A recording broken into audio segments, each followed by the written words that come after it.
Buenas tardes a todos. El micrófono funciona bien. Yo me puedo escuchar, así que ustedes me escuchan. Es una bendición estar aquí. Tengo que confesar que tuve que meter el material de 2 horas en solo una. Así que no voy a perder tiempo con preámbulos, ya que tenemos mucho por cubrir esta tarde. Si tienen una Biblia, les invito a abrirla en 2 Timoteo capítulo 4. Y empezaremos con el texto que me fue leído cuando fui ordenado como pastor adventista del séptimo día en 1991 en la conferencia de Dakota. Me acuerdo muy bien aquel día. El presidente Dan Shelton me leyó estas palabras como un encargo a un joven ministro del Evangelio. Y me he tomado ese cargo muy en serio. Quiero leer esto y luego vamos a orar. 2 Timoteo 4:1. Pablo escribió al joven Timoteo y le dijo: Te encargo pues delante de Dios y del Señor Cristo Jesús, que juzgará a los vivos y a los muertos en su aparición y en su reino, predica la palabra. Porque vendrá el tiempo cuando no sufrirán la sana doctrina, antes, teniendo comezón de oír, se amontonarán maestros conforme a sus propias concupiscencias y apartarán sus oídos de la verdad y se volverán a las fábulas. Pero tú vela en todo, soporta las aflicciones, haz la obra de evangelista, desempeña a la perfección tu ministerio. Vamos a orar juntos. Querido Padre, Padre Celestial, tú sabes cuán grande es esta cuestión y me siento tan pequeño y esto es tan grande y te ruego, todos te rogamos en el nombre de nuestro Señor Jesús, que tú hables de tu trono a través de mis labios, a tu iglesia, a tu pueblo, para ayudarnos a comprender la realidad de este problema y ponernos al lado de Cristo Jesús, nuestro amado Salvador, que dio todo para nosotros cuando sacrificó su vida en la cruz. En el precioso nombre de Jesús te rogamos. Amén. El título está en la pantalla: La Iglesia Emergente, controversia dentro del Adventismo. El último libro de la Biblia, y yo considero este como siendo la Santa Biblia, y supongo que ustedes también, el último libro de la Santa Biblia se llama el libro de la Revelación. Y el primer versículo de este libro, lo vemos en la pantalla, capítulo 1, versículo 1, nos dice que este libro es la revelación de ¿quién? Es la revelación de Jesús mismo, ¿correcto? Jesús recibió esta revelación de su Padre y Él nos reveló este libro a nosotros. Y este es su libro, el último libro de la Biblia. Y cuando estudiamos la Revelación, capítulo 14, que es el corazón del libro de la Revelación, encontramos 3 mensajes que fueron enviados por Cristo Jesús mismo. Enviados a este mundo mediante 3 ángeles, los mensajes de los 3 ángeles. La Revelación 14, 6, 16 nos dice que estos mensajes llegan justo antes del retorno de Jesús. El versículo 10 y luego el 12 y justo después el retorno de Cristo. Y se nos dice que los mensajes de los 3 ángeles representan el último mensaje de advertencia para un planeta moribundo. Repasemos brevemente. El primer mensaje nos dice que estos mensajes deben llegar a todo el mundo. Ellos anuncian que vivimos en la hora del juicio, revelan el Evangelio eterno y llaman a la humanidad a adorar al Creador del cielo y la tierra. El segundo ángel habla sobre la caída de Babilonia y la importancia de salir de ella, de Babilonia. Y el tercer ángel habla de la bestia y de su imagen y su marca y las consecuencias que van a soportar los que recibirán esa marca. Eso es lo que dice la Biblia. ¿Comprenden? Está en la Biblia, en el libro santo de Dios. Y yo creo en su libro con todo mi corazón.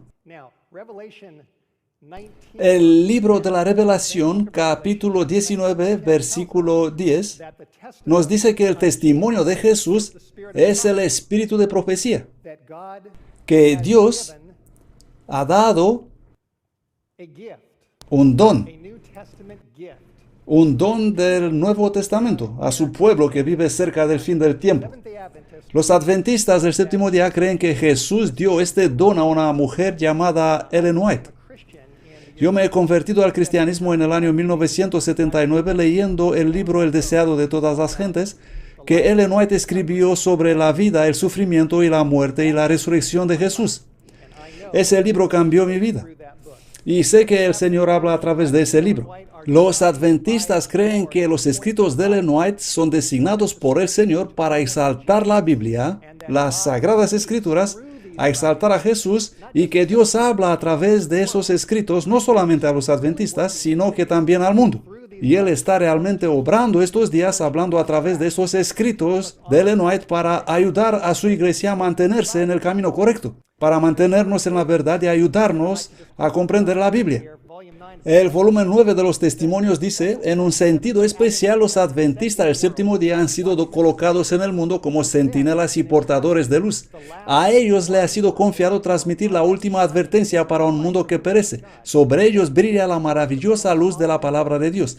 A ellos le ha sido confiada una obra de la mayor importancia, proclamar los mensajes del primero, segundo y tercer ángeles. No existe ninguna obra de tal grande importancia. Nada deben permitir, nada que pueda desviar su atención de ella. ¿Suena esto serio? Estas palabras me impresionaron. He estudiado los mensajes de los tres ángeles por 35 años, desde cuando he decidido ser cristiano en 1979.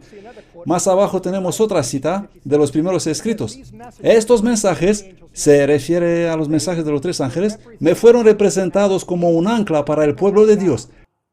Los que los comprenden y aceptan estarán guardados para no ser arrastrados por los muchos engaños de Satanás. Eso también me impresionó. No quiero ser arrastrado por ningún engaño de Satanás. ¿Qué tal ustedes? Creo que estamos todos de acuerdo en eso. Así espero. Todos nosotros queremos seguir a Jesús. La conclusión de los mensajes de los tres ángeles se encuentra en la Revelación 14:12. Lo tenemos en la pantalla. Lo tengo en mi Biblia. Lo he leído tantas veces y lo voy a leer otra vez. Aquí está la paciencia de los santos. Aquí están los que ¿hacen qué? Guardan los mandamientos de Dios y la fe de Jesús. Ahora, otra vez deseo acentuar claramente, esta Biblia, esta Santa Biblia, no es una Biblia adventista. Este es el libro de Dios. Este versículo se encuentra en el libro de Dios, llamado la Revelación. Estas palabras son inspiradas por el Señor Jesús mismo a través del Espíritu Santo, dándonos su palabra. Y estas escrituras nos dicen que Dios tendrá un pueblo que hará dos cosas. Ellos van a guardar los mandamientos de Dios, los 10 mandamientos, y van a tener la fe de Jesús. Es decir, tendrán la ley y tendrán a Jesús y al Evangelio. Y la fe tendrán las dos cosas descritas aquí. Si estudiarán la historia de los adventistas del séptimo día, descubrirán que en el año 1888, y ahora voy a leer una cita, el Señor en su gran misericordia ha enviado un más precioso mensaje a su pueblo mediante los hermanos Waggoner y Jones. Y pueden ver una foto de Alonzo Trevier Jones y otra de Joseph Waggoner. Ellos fueron los dos grandes protagonistas en la sesión de la Conferencia General de 1888 de Minneapolis, en Minnesota, hace mucho tiempo. Una importante sesión general, y estos dos hombres hablaron y exaltaron a Cristo Jesús. Ellos transmitieron el mensaje de la justicia de Cristo y sobre cómo es Él nuestro Salvador y cómo su evangelio y su amor y su gracia son conectados con la ley e inseparables. Tenemos otra cita en la pantalla. 2 años antes de la sesión de Minneapolis, Ellen White fue visitada por un ángel en Suiza y ella escribió: dijo mi guía, el ángel le habló y le dijo, hay más luz todavía para brillar de la ley de Dios y del evangelio de justicia. Este mensaje comprendido en su verdadero carácter y proclamado en el Espíritu alumbrará la tierra con su gloria. Aleluya. Les digo sinceramente, Fui tan impresionado por este mensaje, he estudiado hice investigaciones sobre esto y estoy convencido de esta declaración que el Evangelio de justicia y la ley de Dios son inseparables y que este mensaje unido, cuando es realmente comprendido, tendrá tanto poder y tanta luz que toda la tierra será alumbrada con la gloria de Dios. Os quiero mostrar algo. Necesito un amigo para ayudarme. Solo brevemente, porque tengo tanto que contarles, pero he traído esto conmigo desde el norte de Idaho. Estas son 2 tablas de piedra maciza. He escrito un libro sobre la historia del mensaje de la Minneapolis y sobre el mensaje de la justicia de Cristo, y he traído esto solo para mostrarles la santidad de la ley de Dios.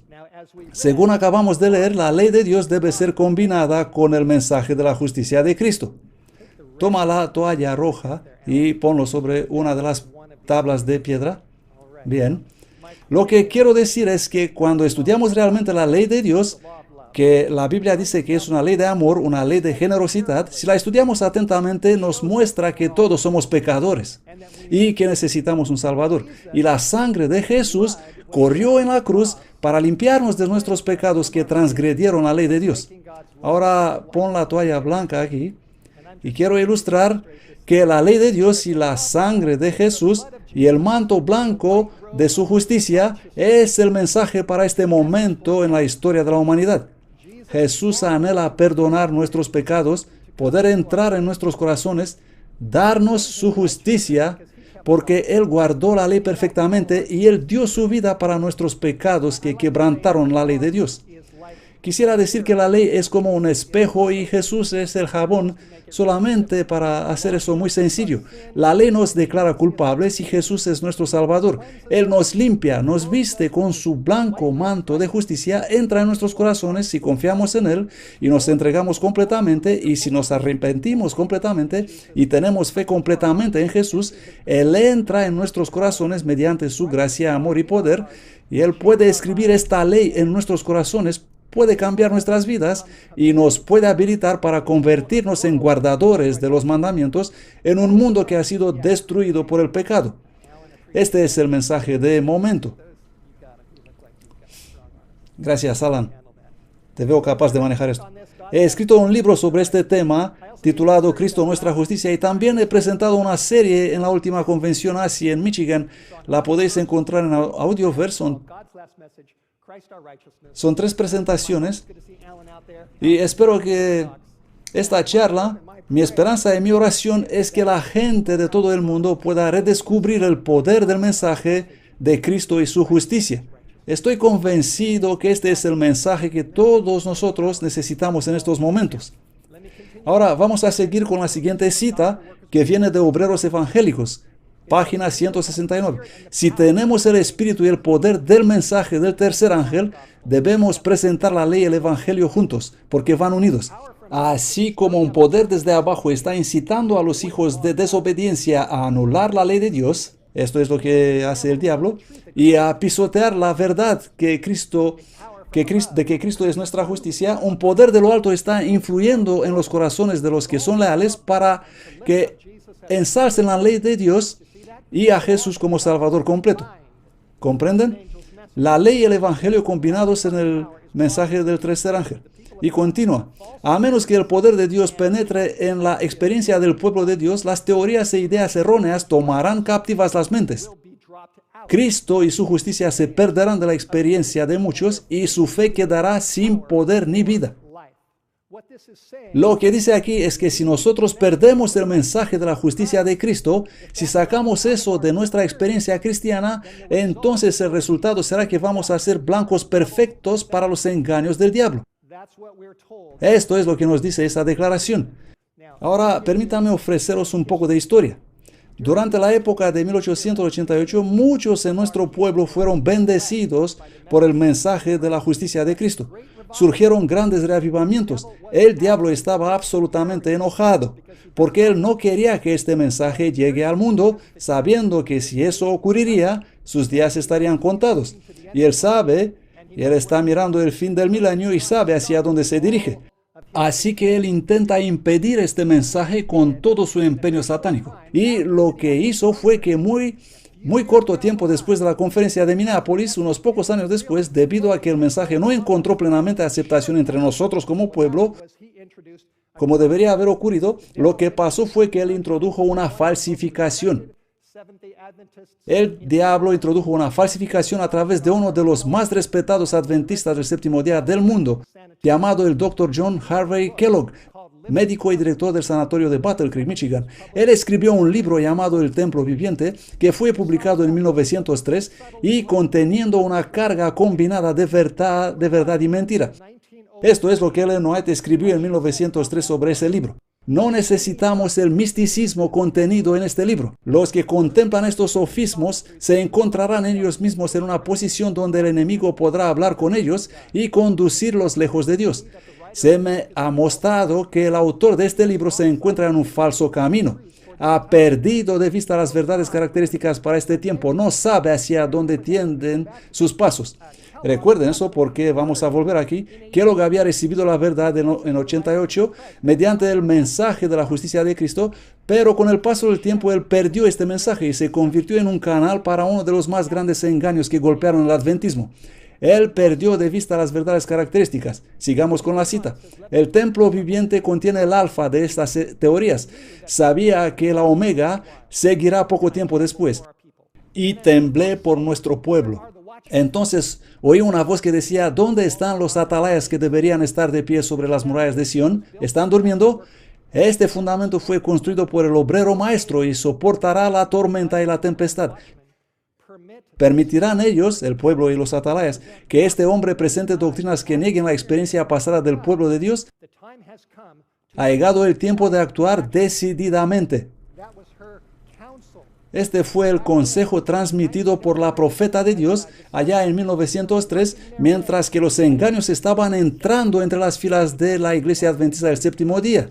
Había mucha historia detrás de esto, mucha historia. En 1901, solo un poco antes, en el volumen 8 de los Testimonios, página 98, Ellen White escribió: «Siento terror en mi alma cuando veo en qué estado crítico ha llegado nuestra casa publicadora. Las imprentas en la institución del Señor han estado imprimiendo las teorías del romanismo y de otros misterios de iniquidad que destruyen el alma. Las oficinas deben ser purificadas de este material inaceptable». Lo que pasó en aquel entonces fue que la Review and Herald y la Pacific Press eran instituciones públicas. Y básicamente lo que ocurrió, especialmente con la Review, fue que se decidió comenzar a hacer obras comerciales. Además de imprimir nuestra literatura, ellos intentaban ganar más dinero haciendo comercio. Y muchas de las publicaciones comerciales que sacaban de la imprenta contenían las doctrinas destructoras de alma del catolicismo y otros misterios de iniquidad. Y Ellen White estaba muy preocupada por el pueblo y dio un mensaje de advertencia, pero tristemente el mensaje fue despreciado. El mensaje fue desentendido y la fatídica noche del 30 de diciembre de 1902, Ellen White vio un ángel con una espada de fuego sobre Battle Creek y un incendio se encendió y la Review and Herald ardió completamente como juicio de Dios. Es muy relevante que dentro de la casa publicadora, en la sala de la imprenta, listo para la impresión, adivinen qué libro estaba aquella noche. El libro El Templo Viviente. Justo ahí en la sala de la imprenta, esperando ser impreso en la noche del incendio.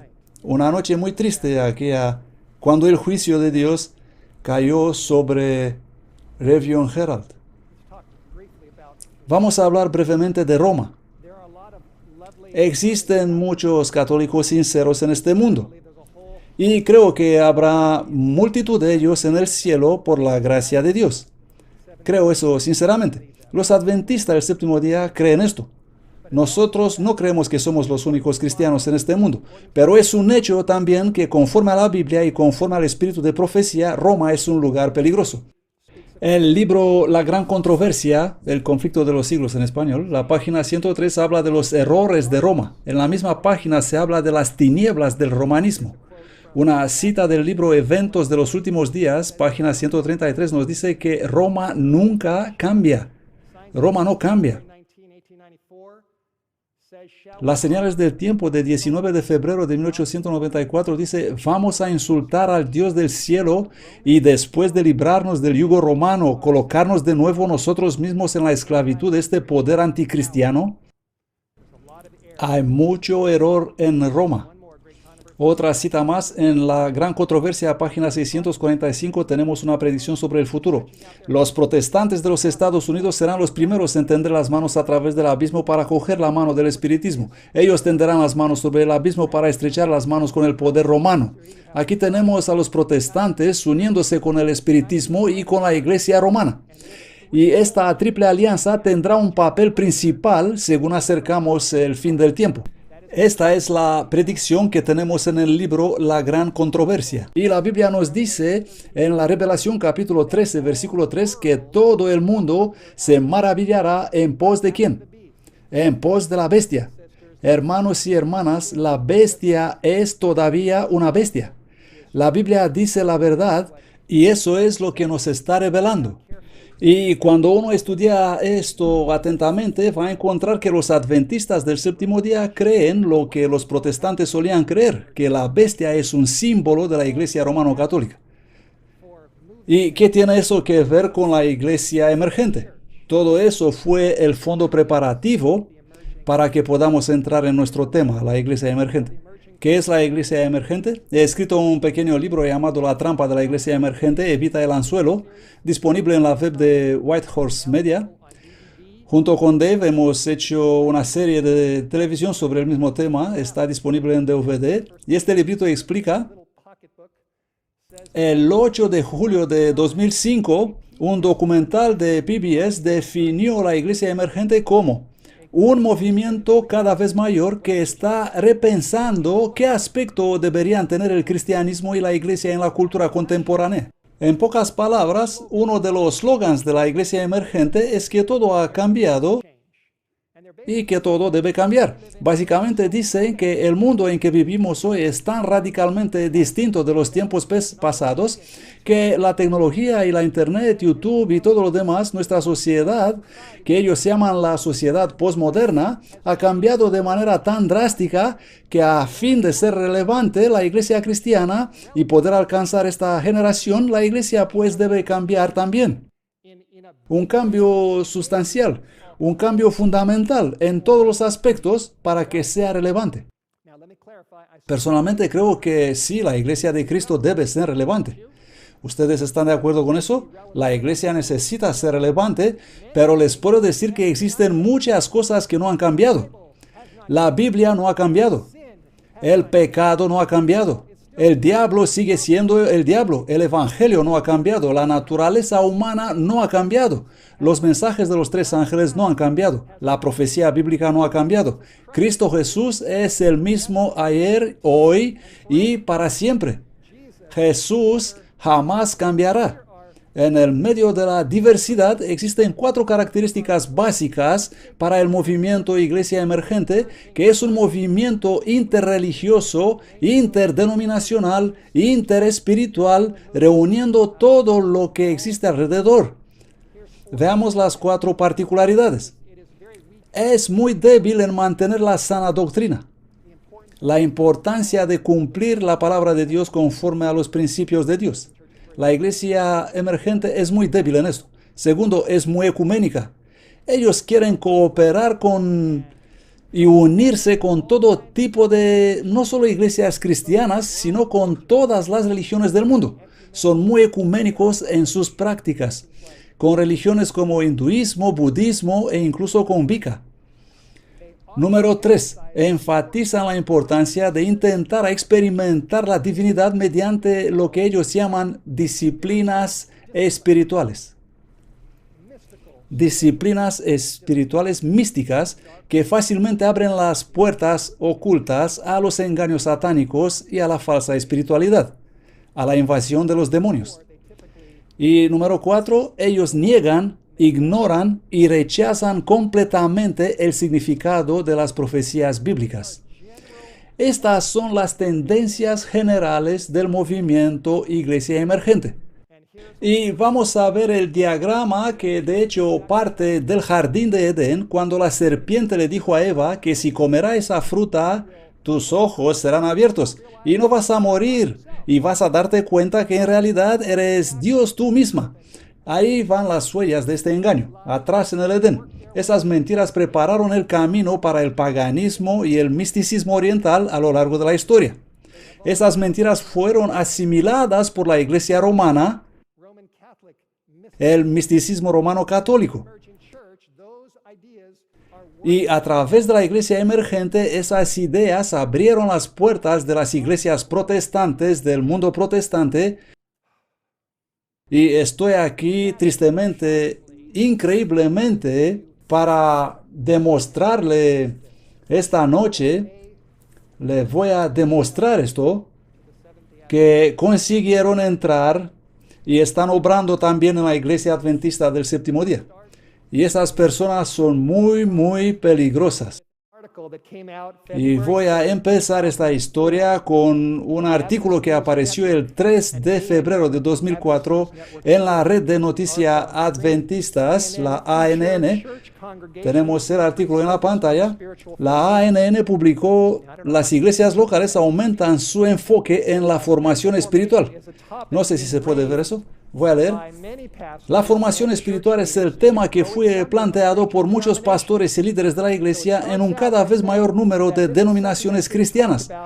Así que empiezan por decir que este es un asunto interesante entre muchos pastores y en muchas iglesias. Y eso es verdad. Y siguen diciendo que un llamado de despertar llegó a la iglesia adventista del séptimo día como resultado de una encuesta de 2002 que demuestra que nosotros como pueblo somos fuertes en la doctrina, pero débiles en la experiencia cristiana. Este artículo prácticamente dice que debido a nuestra debilidad en la experiencia cristiana y que así como son muchas iglesias cristianas en el mundo protestante, necesitamos aprender de ellos y movernos hacia algo llamado formación espiritual a fin de resolver este problema. Otra cita del artículo dice: hoy este asunto es recibido con seria importancia en las instituciones adventistas y también en las iglesias locales. Aunque la iglesia no tiene un programa educacional acreditado en la formación espiritual, en ninguna de sus escuelas teológicas se puede observar que este tema se ha vuelto muy común en el mundo contemporáneo. Y es así, esto es lo que pasa en el mundo. La formación espiritual no es una idea o un concepto nuevo, si muchos protestantes están en el mismo barco. Nosotros solo redescubrimos esto, dijo el Dr. John Dibdall, el presidente del colegio Walla Walla, una institución adventista del estado de Washington. Y añadió él: la iglesia adventista tiene mucho trabajo por hacer en esa dirección. Él dice básicamente que tenemos que recibir la formación espiritual al igual que las otras iglesias protestantes. Y el artículo sigue diciendo: la Iglesia Adventista Mundial ha creado la Junta Internacional para la Educación Teológica y Pastoral en septiembre de 2001, designada para promover orientación global y estándares para los instructores profesionales de pastores, evangelistas, teólogos, profesores, capellanes y otros empleados de la Iglesia involucrados en la formación pastoral y religiosa o en la formación espiritual en todas y cada una de las iglesias inscritas en las 13 regiones alrededor del mundo. Por lo tanto, aquí se explica que la formación espiritual es algo hacia que la iglesia adventista necesita dirigirse, porque necesitamos llegar también a ser fuertes en la experiencia religiosa, no solamente en la doctrina.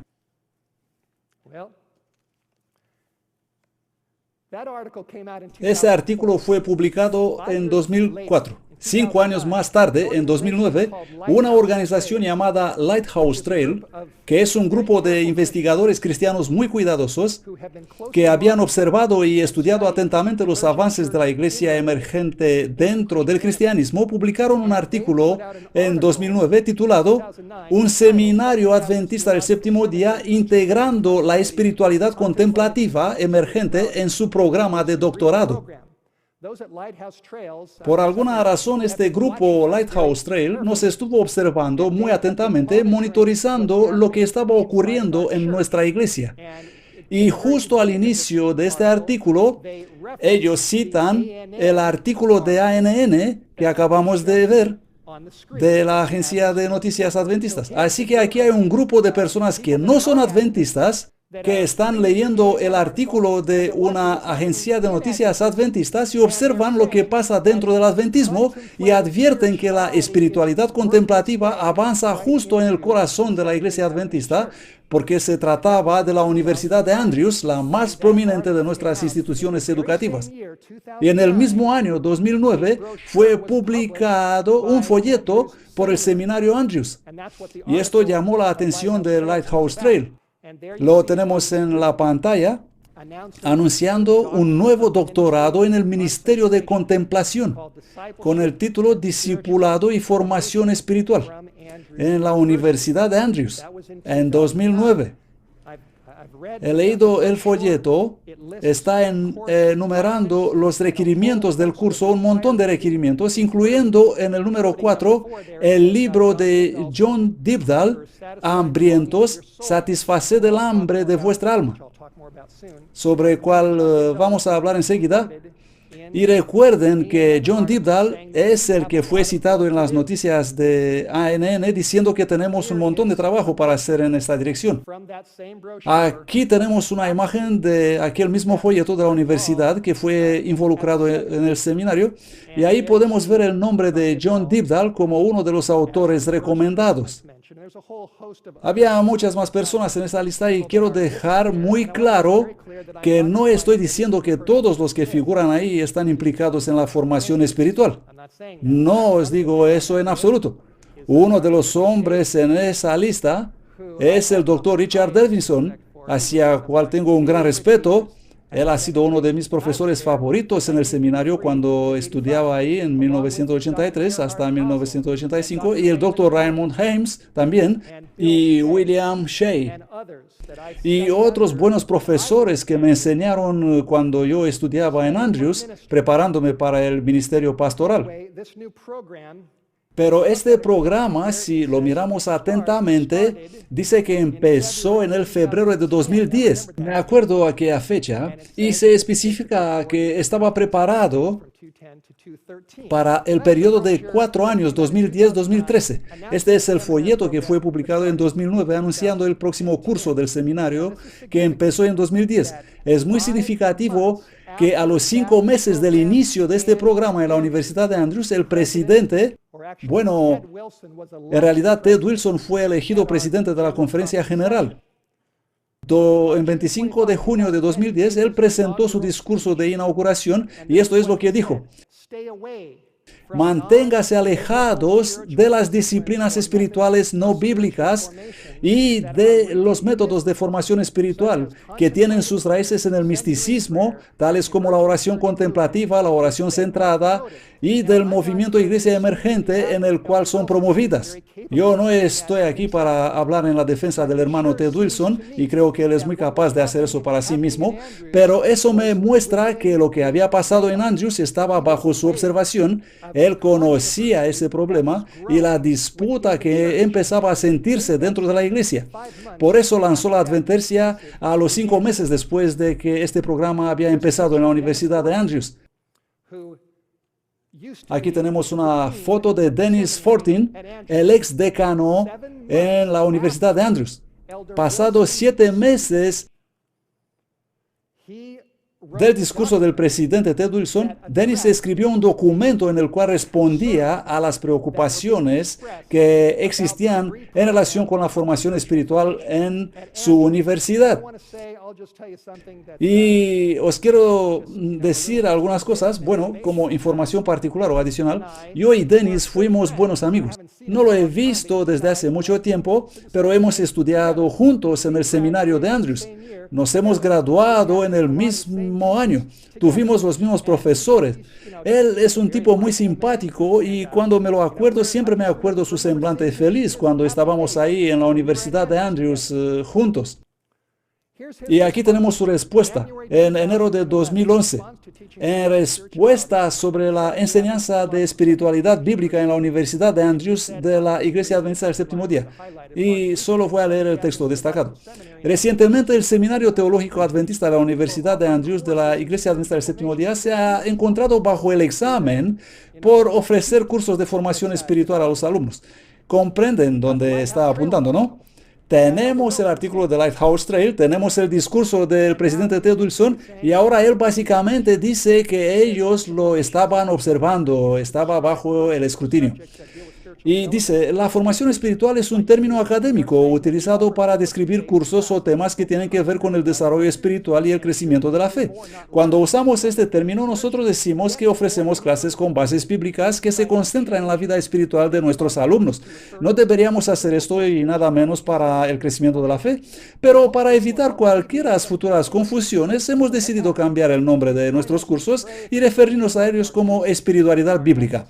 Esperamos que esto va a ayudar a aliviarse las sinceras preocupaciones de algunas personas.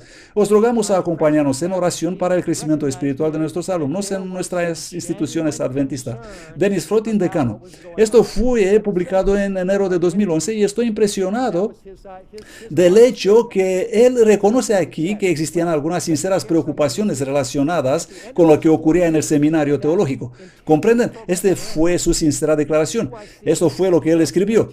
Permítanme compartir algo con ustedes. Cuando acabaron estos 4 años de aquel programa intensivo de Andrews, en la Conferencia General de los Jóvenes de 2013, hubo otro seminario dirigido por otro hombre de la Universidad de Andrews. Se trata de John Jovan Markovic, profesor de Historia y Ciencia Política de la Universidad de Andrews. Él asimiló todo lo que estaba ocurriendo en el seminario y lo que estaba ocurriendo en el adventismo y se decidió hacer mucha investigación sobre este asunto. Así que las sinceras preocupaciones no habían desaparecido, estaban todavía presentes. Y Markovic expresa su sincera preocupación también, y podéis escuchar sus charlas de la Conferencia General de los Jóvenes de 2013 en la página web de Audioverse, tituladas La Iglesia Emergente y el Cristianismo Emergente. Son 6 presentaciones que os recomiendo escuchar. La última se llama La identidad de los adventistas del séptimo día y la razón de ser parte de la cultura del cristianismo emergente. Yo he escuchado hace poco estas presentaciones y esto es lo que él dice. Las disciplinas espirituales pertenecen lo profundamente a la iglesia emergente. Son partes de otros términos que muchos de ustedes conocen como formación espiritual, que es otra fase que en mi opinión es una falsificación de lo que los adventistas llamamos proceso de santificación. Jugando con las disciplinas espirituales significa la entrada en un camino y si continuamos ese camino lleva al misticismo. Esto es lo que declara John Markovic de la Universidad de Andrews con respecto a la formación espiritual que se está enseñando en Andrews y cuyo nombre había sido cambiado por el de espiritualidad bíblica. Por lo tanto, lo que quiero resaltar es que la disputa todavía continúa. El conflicto sigue existiendo y creo que la Universidad de Andrews, no puedo decir que es una universidad apóstata, no quiero decir esto en absoluto, pero es parte del campo de batalla. Y al igual que los corazones de ustedes y las vidas de ustedes y mi corazón y mi vida, que también son parte del campo de batalla. Todos nosotros estamos en medio de esta guerra. Ahora vamos a escuchar esto. Al mismo tiempo que varias voces venían del norte, de la Universidad de Andrews, de hecho se oían 2 tipos distintos de voces, la Universidad Adventista del Sur entró en la contienda en el sur. Y publicaron en el octubre de 2013, el mismo año cuando acababa el programa intensivo de Andrews, que había sido anunciado en el folleto de 2009. El octubre de 2013, la Universidad Adventista del Sur, Escuela de Religión, hizo una declaración. Y ahí está en la pantalla, la declaración de la universidad con respecto al movimiento Iglesia Emergente. Y es fascinante leer esta declaración. Ellos estaban muy preocupados debido a la iglesia emergente y vamos a ver un texto de esa declaración. De hecho, la podéis encontrar en internet. La iglesia emergente reduce la cristiandad a una sola voz entre muchas y es fuertemente ecuménica, buscando a experimentar a Dios en diálogo y mediante la adopción de creencias y prácticas de adoración en un mundo multiconfesional de religiones como el Islam, el judaísmo, el catolicismo, el budismo, el misticismo oriental e incluso el ateísmo no religioso. Y es así, es correcto lo que dicen. Observen al pie de la página, a ver si puedo poner eso en la pantalla. Ahí está. Ahí podemos ver lo que dicen al final. En respuesta al creciente impacto de la iglesia emergente en la iglesia adventista del séptimo día, en los colegios y nuestras universidades, la Facultad de la Escuela de Religión de la Universidad Adventista del Sur, deseamos alentar el reavivamiento espiritual y la reforma y ofrecer esta afirmación de creencia bíblica como está expresada en las 28 creencias fundamentales de la Iglesia Adventista del séptimo día. Así pues, vemos que la Escuela de Religión del Sur están diciendo que las doctrinas de la Iglesia emergente impactan la Iglesia Adventista, los colegios y nuestras universidades, y levantan la voz de allá del sur y advierten que esto es un problema. Y al final, en las notas finales, dicen que los que desean conocer más sobre la iglesia emergente, de los que la promueven, pueden leer Leonard Sweet y Brian McLaren, y luego dicen, si desean conocer críticas sobre el movimiento Iglesia Emergente, pueden leer el libro de Roger Oakland, Fe Incumplida, que fue publicado por, adivinen quién, por Lighthouse Trail, correcto. Así que tenemos una universidad adventista que tiene que recomendar un libro de Lighthouse Trail, no adventista, llamado Fe Incumplida de Roger Oakland, para comprender que la iglesia emergente es un verdadero problema. Y considero esto muy, muy significativo. Ahora permítame empezar con un libro que puedo decir que es parte de esta disputa. En realidad es el centro del ojo del huracán. Y ese es el libro de John Dibdall, que se llama Hambre. Podéis ver la portada en pantalla. El Dr. Dibdall ha sido el anterior presidente de la Universidad Adventista de Walla Walla y profesor de formación espiritual al seminario de Andrews. Y recordamos que fue citado en el artículo de ANN en Noticias Adventistas, diciendo que tenemos mucho trabajo por hacer para integrarnos en la formación espiritual para que podamos crecer espiritualmente, lo que es el objetivo de los adventistas del séptimo día. Esto es lo que dijo él. Quiero hacer una declaración para quedar claramente registrado, porque mucha gente está viendo esta presentación en estos momentos en vivo.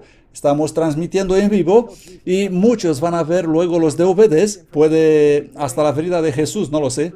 Y sé que esta información va a ser muy atentamente examinada, soy muy consciente de esto y hago lo mejor que puedo. Señor, ayúdame con la gracia de Dios, simplemente presentar los hechos, eso es lo que deseo hacer. Quiero especificar que no tengo nada personal contra el hermano Dibdall. Y en este caso no se trata de personalidades, sino de cosas problemáticas. ¿Lo entienden? No se trata de personalidades, sino de problemas. Su libro Hambre está en la lista de libros de texto obligatorios en la Universidad de Andrews. En la contraportada del libro, donde los datos de su biografía dice que por años ha enseñado los principios de hambre de este libro en un increíblemente popular curso universitario. No es un secreto que él es un profesor de formación espiritual. Él dice en la página 10, por años he enseñado formación espiritual a mis estudiantes. Así que él declara abiertamente esto y dice, esto es algo que yo he enseñado. Antes de analizar algunas cosas contenidas en este libro, permítanme mostrarles una declaración del Instituto de Investigación Bíblica de la Conferencia General del año 2011, un año importante, el mismo año en que el decano del seminario de Andrews hizo su declaración respecto a la creciente preocupación debido a que la formación espiritual se estaba enseñando en Andrews. Y el mismo año tenemos al Instituto de Investigación Bíblica haciendo una reseña del libro de Dybdahl, una investigación, y todos pueden leer la reseña completa, pero yo solo leeré este parágrafo que dice: existen un número de afirmaciones en el libro de Dybdahl que podrían ser malinterpretadas.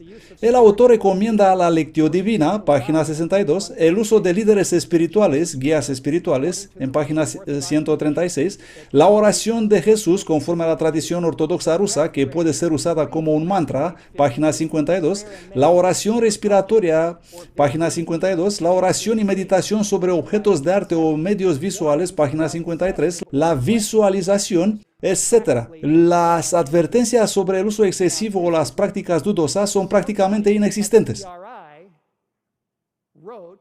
Este es lo que alguien del Instituto de Investigación Bíblica escribió como resultado de la investigación sobre el libro Hambre, que era un libro de lectura obligatoria en el seminario. ¿Comprenden este drama? ¿Entienden lo que acabo de presentar? Intento hacerlo del modo más objetivo posible. Para mí esta es una declaración significativa. Vamos a ver otra cosa aquí. El hermano Dybdahl, que por cierto es amado por muchísimas personas, y repito que esto no es un problema de personalidades, sino un problema de problemas.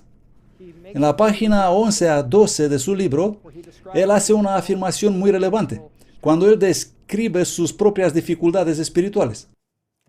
Y solo Dios conoce los motivos de esas dificultades. Yo no intento leer el corazón del profesor. Y voy a citar de la página 11 donde él dice: he sufrido crisis espirituales mientras servía como misionero en Tailandia. La educación cristiana y mis creencias en realidad nunca me llevaron a experimentar en mi corazón que Dios me había aceptado de verdad. Está describiendo su lucha espiritual y su relación con Jesús. Y luego sigue en la página 12, él describe cómo hizo progresos, pero todavía las cosas no estaban exactamente bien. Y luego dice, cita: Dios utilizó la historia del cuáquero Thomas Kelly y su confesión de devoción en su libro para calentar mi corazón e instruirme. Y luego dice: Henry Nouwen ha intensificado mis ansias. Y luego dice: a través de ellos, de Thomas Kelly y de Henry Nouwen y muchas otras fuentes, he empezado despacito a recuperar el sentido de la presencia de Dios y transformar una vida devocional que había desaparecido casi por completo, incluso cuando servía como misionero y como pastor. Así que él es muy sincero y describe sus luchas y nos dice que él cree que recibió mucha ayuda del libro de Thomas Kelly, una confesión de devoción, y de los escritos de Henry Nouwen. Ahora, mi pregunta es: ¿quién es Thomas Kelly y quién es Henry Nouwen? ¿Os gustaría saber? Bien, permítanme mostrarles. Esto es prácticamente chocante. Si vais a buscar Thomas Kelly en Yahoo o en Google, uno de los primeros sitios web que encontraréis es este. El título de esta página web es Cristianos Místicos. Thomas Kelly. Podéis ver aquí en esta página web varios enlaces a las comunidades místicas, libros místicos, citas del misticismo, videos místicos. Está mencionada la vida de Thomas Kelly y se nos dice que en sus últimos años de vida se centró en su compromiso con Cristo y en la santa obediencia a la voz interior. Santa obediencia a la voz interior. Y aquí tenemos una imagen de la portada del libro, un testamento de devoción, o una confesión de devoción, al cual John Dybdahl hace referencia. Y en la página 3 de este libro podemos leer: dentro de todos nosotros existe un asombroso santuario interior del alma, un lugar santo, un centro divino, una voz que nos habla, a la cual podemos volver continuamente. Esto está escrito en el libro que el hermano Dybdahl leyó, y él dice que realmente le ayudó, paso a paso, a redescubrir la presencia de Dios. Ahora, cuando estás leyendo esta cita diciendo que dentro de nosotros existe un centro divino, ¿de dónde viene este tipo de información? ¿De quién fue la voz que, hablando a través de la serpiente en el jardín de Edén, le dijo a Eva que sus ojos serían abiertos para darse cuenta que en realidad ella es Dios? Os digo, amigos, y afirmo esto muy sinceramente, que esa declaración es la voz del diablo. Es precisamente la voz del diablo, hablando a través de un libro al que se hace referencia en el libro Hambre. Y ahora vamos a seguir. Henry Nouwen. ¿Quién es Henry Nouwen? Aquí tenemos una foto suya. Él está muerto ahora. Un sacerdote católico nacido en Holanda que escribió muchísimos libros. Y os digo que estos libros están impregnados de las tinieblas del romanismo, de los errores de Roma. Y permítame probar eso. Aquí tengo un libro suyo titulado Pan para el viaje, por Henry Nouwen. Y cuando lees este libro, es un libro devocional, y en la página 29 el título es La compañía de los muertos. Y él dice, es muy importante recordarnos que los que nos amaron y los a quien hemos amado, acordándose de nosotros, dejan sus espíritus para inspirarnos en nuestras vidas diarias. Padres, esposos, niños, amigos, pueden llegar a sernos verdaderos compañeros espirituales después de su muerte. A veces ellos pueden llegar a hacernos incluso más íntimos después de su muerte de cómo lo fueron en esta vida, recordándonos que la muerte eligió su propia compañía. Les puedo decir que lo que acabo de leer es la voz del diablo. Es espiritismo, puro espiritismo. La devoción del 6 de octubre de Nouwen dice, cuando nos reunimos alrededor de la mesa de la Eucaristía y comemos el mismo pan y tomamos la misma copa, decimos que este es el cuerpo y la sangre de Cristo, y nos convertimos en Cristos vivientes. Ahora y aquí, ¿es eso verdad? ¿Nos convertimos nosotros en Cristos vivientes? No, en absoluto. Así que os digo que la voz en este libro, estoy absolutamente convencido, es la voz del diablo. Aquí tenemos otro libro, recomendado en el libro Hambre. Y dice en la página 127, he considerado la obra del psiquiatra M. Scott Peck muy útil para las personas ordinarias que buscan comprender el viaje espiritual. Peck luego enumera una lista para el crecimiento y el último es el nivel místico comunitario. Y el hermano Dybdahl considera los escritos de Peck muy importantes y de mucho valor y de mucha ayuda, dice él. Y al final de su libro, en las referencias, él prácticamente está recomendando leer esos libros y el libro El Camino del Último Viaje, que probablemente es el más popular libro de Peck. Esto es lo que dice dentro del libro El Camino del Último Viaje. Dios desea que nos convirtamos en sí mismo, o en ella misma, o en él mismo. Estamos creciendo hacia la divinidad. Dios es la meta de la evolución. Es Dios quien es la fuente de la fuerza evolucionaria y es Dios quien es la destinación. Esto significa cuando decimos que Él es alfa y omega, el principio y el fin. Es una cosa creer en un Dios bonito, anticuado, que cuidará de nosotros de una elevada posición de poder que nosotros mismos jamás podremos alcanzar. Y es totalmente distinto creer en un Dios que tiene pensado para nosotros alcanzar precisamente su posición, su poder, su sabiduría, su identidad. Esto es del libro de Peck. Les quiero decir, y hago esto con toda la honestidad y sinceridad, que lo que acabo de leer es la voz del diablo. ¿Quién es el que quiere ocupar la posición de Dios en el cielo? Es Satanás mismo. Y este libro ha sido recomendado en la lista de libros obligatorios en la portada del libro Hambre. Vamos a volver a este libro aquí. Justo al final de este libro, el último capítulo se titula ¿Qué debería hacer yo ahora? En otras palabras, ahora si acabo de leer este libro, ya saben qué tengo que hacer a continuación. Y dice aquí en la página 133, el gozo llega como resultado de encontrar y seguir a Jesús así como es Él en realidad. Y eso ocurre mediante las disciplinas espirituales. Así que necesitamos involucrarnos en las disciplinas espirituales. El crecimiento es el fruto de las disciplinas. página 134. En la 136, continuad leer, estudiar y escuchar para aprender más sobre la vida espiritual. He incluido una biografía para los más importantes temas que he presentado en este libro. Y aunque podría recomendar muchos más títulos, he elegido expresamente a los que creo siendo los mejores. Espero que vais a leer algunos de ellos. Y aquí el hermano Dybdahl está recomendando que sus lectores vayan a la biografía que él dejó y leer los libros de la lista.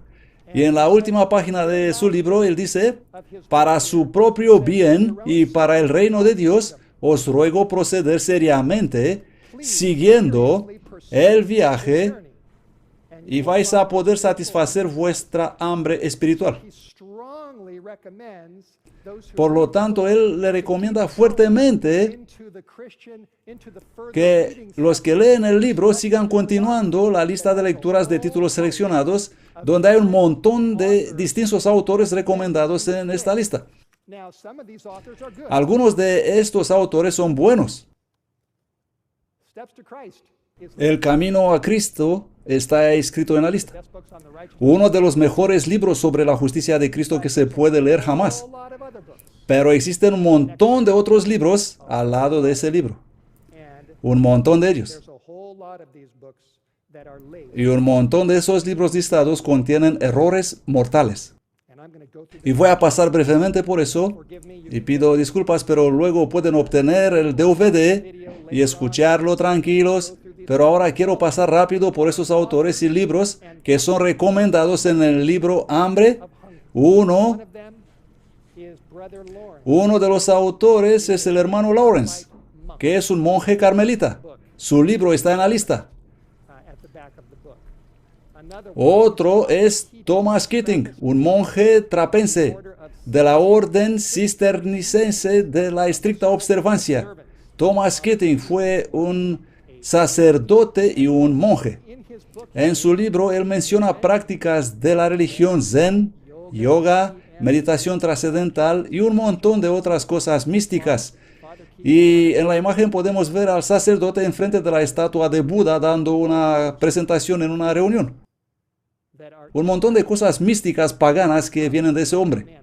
Richard Rohr es también recomendado. Un sacerdote católico franciscano. El padre Richard es mundialmente reconocido, es un profesor ecuménico llevando el testimonio ecuménico para el nuevo despertar universal del cristianismo místico y de las tradiciones perennes. Su libro es recomendado en la lista de Dybdahl. David G. Benner. Su libro también está recomendado. Y aquí, al pie de esta página web, dice, el Dr. Benner fue invitado en 2013 a servir en la facultad del Instituto de la Escuela de Vida y Acción y Contemplación Rohr como maestro principal.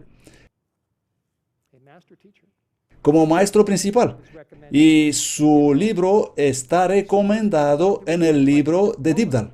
Al igual que el libro Conformados a su imagen, de Ken Boa, otro libro que está en la lista de lecturas recomendadas. En el libro de Boa, en la sección de Lectio Divina, Boa recomienda volver a Richard Foster, que hemos visto antes, para mayor orientación.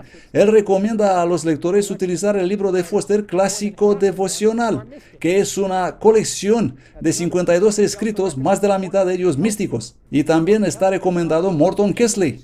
Y aquí tenemos un artículo de la red de investigación cristiana que habla sobre la influencia de los cristianos místicos, Morton Kesley y John Weber, en el curso Alpha. Tyndall Edwards es también recomendado, un sacerdote episcopal fundador del Instituto de Oración Shalem. Y Lighthouse Trial escribió un artículo completo sobre este hombre y citan algunos textos como el corriente místico es la puente occidental hacia la espiritualidad mística del Oriente Lejano. Y otro libro de Adele Ahlberg Calhoun, una autora mística contemplativa. Escribió este libro de bolsillo sobre las disciplinas espirituales, prácticas que nos transforman. Un libro primario para el misticismo contemplativo repleto de instrucciones para la meditación contemplativa junto con citas y referencias a místicos de alto nivel en el mundo de hoy. En la página de reconocimiento del libro, que está en la lista de libros recomendados por Dybdahl, Dice la autora hablando de Teresa de Ávila, Juan de la Cruz, Ignacio Loyola, Santo Benedicto. Dice, sus ideas, sus voces, sus ejemplos han sacudido mis propias palabras y experiencia en las disciplinas. Esto es lo que escribe en el libro recomendado por el hermano Dibdal en su libro Hambre. Algunos pueden decir, bueno, ¿acaso no podemos discernir entre la verdad y el error al leer todos estos libros? Y mi respuesta es, ¿alguna vez habéis oído la expresión el árbol está en la semilla? ¿Habéis oído eso alguna vez? Cuando miras una semilla, se dice que puedes ver el árbol que va a salir de ella. Es decir, la semilla puede brotar y llevar fruto en la vida personal. Y por último, quiero mostrarles un libro recomendado por Dibdal y se trata del libro de Richard Foster, La celebración de la disciplina. Tengo el libro aquí mismo. Richard Foster es recomendado por el profesor Dibdal en su libro Hambre. Este libro recomienda este libro. Permítanme mostrarle qué contiene este libro. No se lo van a creer. En noviembre de 2004, el mismo año que salió el artículo de la ANN sobre cómo los adventistas deben descubrir la formación espiritual, en este mismo año la revista Christianity Today publicó un número especial, el número 48, el volumen 48, número 11, un artículo titulado El misticismo emergente. Y podemos ver portada en la izquierda. En esta revista, en el artículo de la revista, está citado Brian McLaren, que es uno de los más importantes portavoces del movimiento Iglesia Emergente a nivel internacional, y fue citado en relación con Dallas Willard y Richard Foster debido a su énfasis en las disciplinas espirituales como mentores fundamentales para la iglesia emergente. Así que Christianity Today dice que este tipo es uno de los más grandes mentores de la iglesia emergente en el mundo. Este libro fue vendido en millones y millones de copias. No sé exactamente cuántos millones. Este libro, yo cuando he tomado este libro, y se puede ver que lo he leído, este libro os va a asombrar. Este libro está súper repleto con referencias positivas a los místicos romanos católicos, como San Dominico, al que se conoce como el terrible fundador de la Inquisición católica, o como Ignacio de Loyola, quien fundó a los jesuitas para destruir el protestantismo, o como San Francisco, el Padre Lawrence, San Juan de Cruz y Teresa de Ávila, todos estos positivamente apreciados en este libro. He tomado una foto del email donde analizamos con un amigo algunas citas y los pueden ver en la pantalla. En la página 103 de este libro, creo que no van a poder leer en la pantalla porque las letras son bastante pequeñas, pero os voy a leer.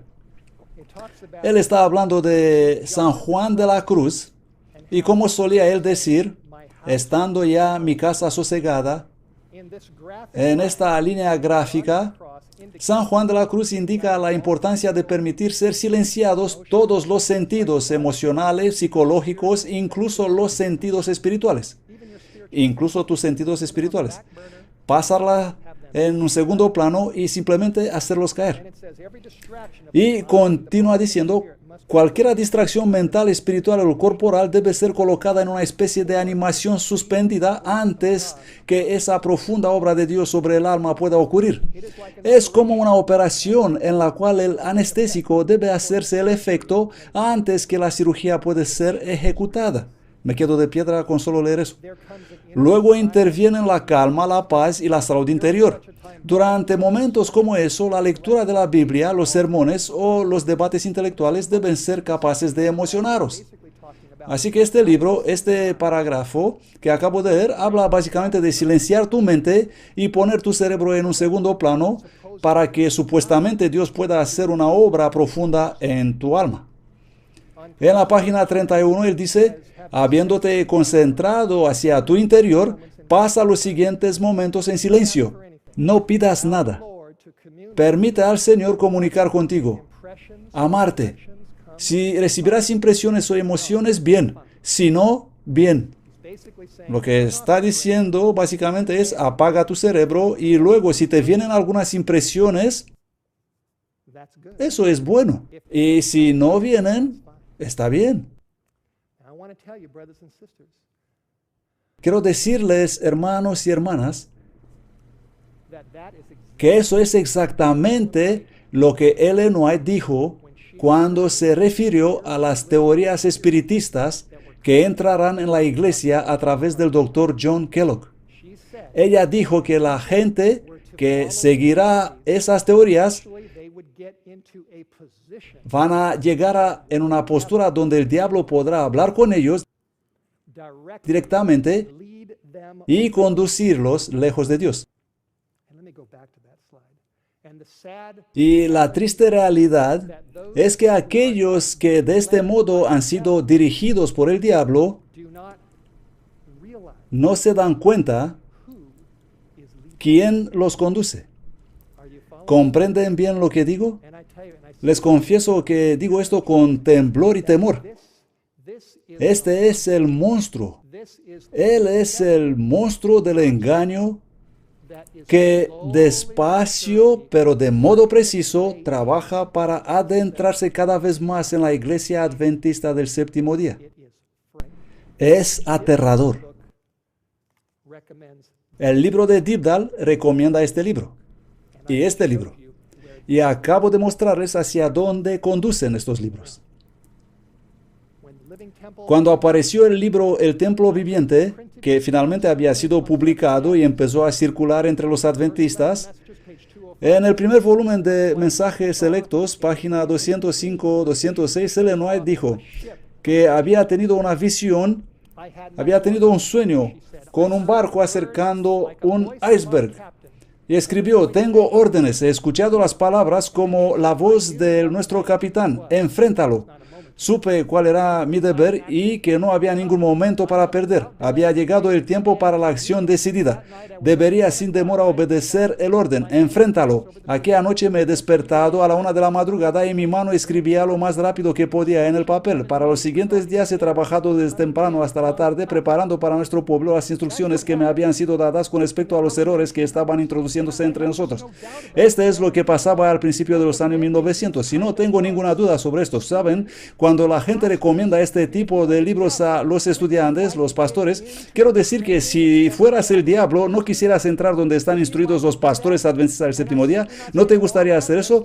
Y por supuesto, no digo que todos los adventistas, como los pastores adventistas, todos van en esta dirección, pero el diablo está trabajando, está intentando introducir sus agentes, y en aquel templo Dios le dijo a Ellen White que es el tiempo de enfrentar estos errores. Y esto es lo que vamos a hacer este fin de semana. Casi he terminado, queda un poco más. El volumen 5 de los testimonios, página 294 en inglés. Vamos a ver esta cita. Ellen White dice: el enemigo se está preparando para su último ataque en contra de la iglesia.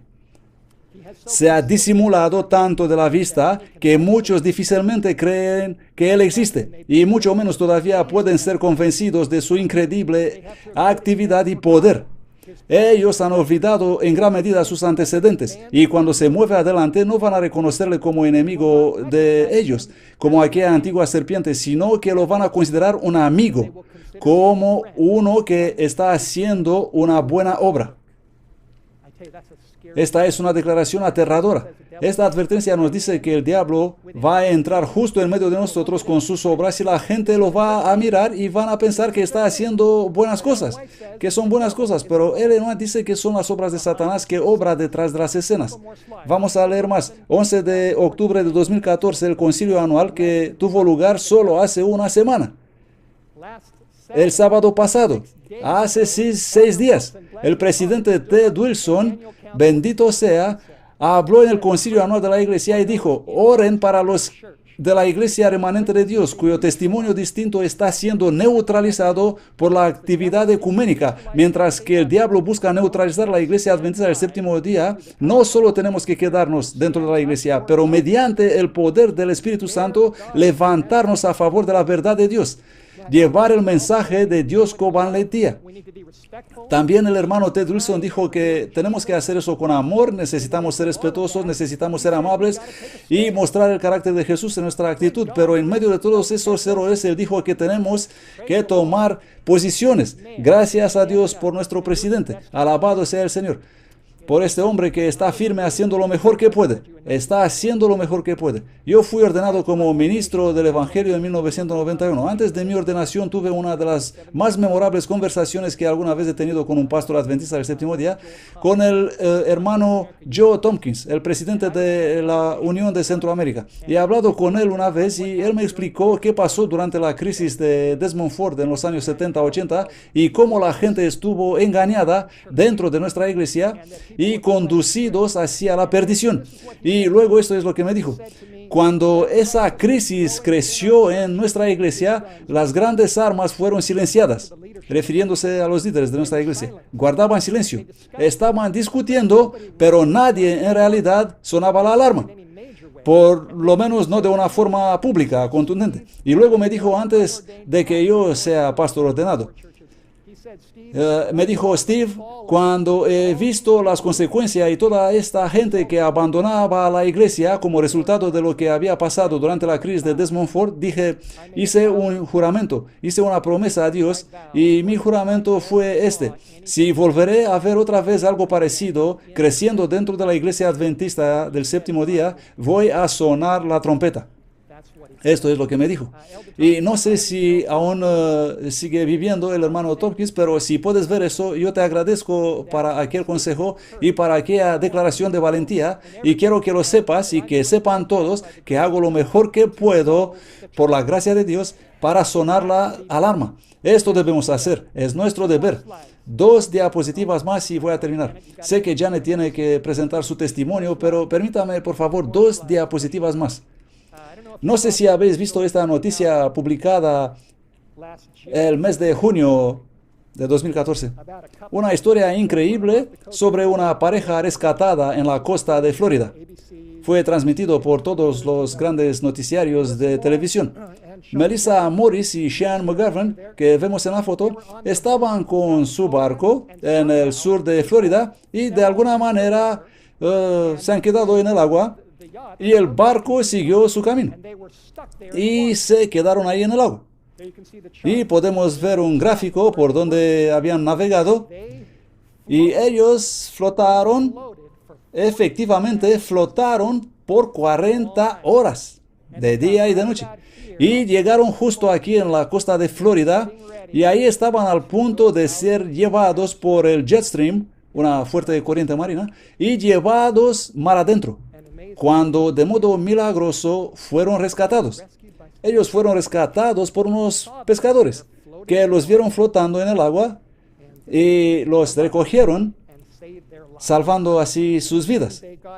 Y cuando fueron sacados del agua, Melissa Morris dijo: nos gustaría cuidar las cosas que tenemos que cuidar a fin de llegar a casa.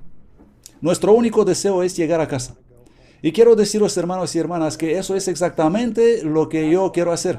Tengo a mis hijas de 6 y 8 años y a mi esposa. Y quiero ir a casa.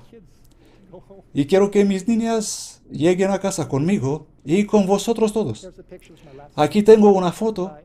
Esta es la última diapositiva. Una foto con Ellen White cuando tenía 17 años. Y ella se llamaba en realidad Ellen Harmon. Y tenía 17 años y recibió su primera visión después del gran chasco. Ella miraba al cielo y vio lejos en las alturas un camino muy estrecho y vio a los adventistas en ese camino, y al final de ese camino estaba Cristo Jesús mismo y los estaba llamando: venid, seguid adelante, permaneced en el camino, no abandonéis el camino, permaneced en el camino para que podáis llegar a casa. Terminando esta presentación, quiero hacer un llamado. Primero, a los que están involucrados en estos errores mortales de los que hemos hablado esta tarde. Creo que muchos de ellos son muy sinceros, pero han sido engañados, han sido desviados del camino. Y quiero apelar a vosotros abandonad estas teorías, arrepentíos y apartaos de ellas y volved al camino correcto. Y apelo a aquellos líderes de iglesias que ven este video, apelo a vosotros. Si creéis que esto no es un problema, que esta no es una cuestión seria, apelo a los líderes de la iglesia, abrid vuestros ojos y actuad con responsabilidad y decisivamente. Y por la gracia de Dios, haced todo lo necesario para proteger la iglesia de Dios. Y para todos nosotros, para cada uno de nosotros, os animo a todos a seguir al Señor Jesucristo. Él nos espera al final del camino. Él nos está llamando. Él quiere que tengamos los ojos fijos en Él. Él quiere que miremos a Él y a su justicia. Necesitamos un reavivamiento del mensaje de la justicia de Cristo en la iglesia adventista del séptimo día. Este es el antídoto. La iglesia emergente es un síntoma de enfermedad. Es una peste. Pero el antídoto es Jesús y su justicia. Y voy a leer la última cita que describe la venida de Jesús y cómo nos recogerá para que estemos con Él. Es de Escritos Tempranos. Ángeles estaban alrededor nuestro mientras que andábamos sobre el mar de cristal, así hacia la puerta de la ciudad. Jesús levantó su poderoso y glorioso brazo y lo posó sobre la puerta perlada, haciéndola girar sobre sus brillantes bisagras, y nos dijo: vosotros os habéis lavado la ropa en mi sangre. Aleluya. Gracias, Señor, por tu sangre, por tu gracia, por tu poder. Habéis lavado la ropa en mi sangre, permaneciendo firmes para mi verdad. Y Jesús dijo: entrad. Yo quiero entrar en aquella ciudad. Vosotros no. Hermanos y hermanas, estamos al final del camino. Este no es un tiempo para desviarnos del camino. Que Dios nos ayude a seguir a Jesús hasta el fin. Vamos a orar, luego vamos a tomar una breve pausa y luego va a hablar Janet. Amado Dios, amado Padre, estoy suplicando para mí mismo, estoy suplicando para todos los presentes y para todos los que van a ver este video. Estoy suplicando para la Iglesia Adventista del Séptimo Día y para nuestros líderes.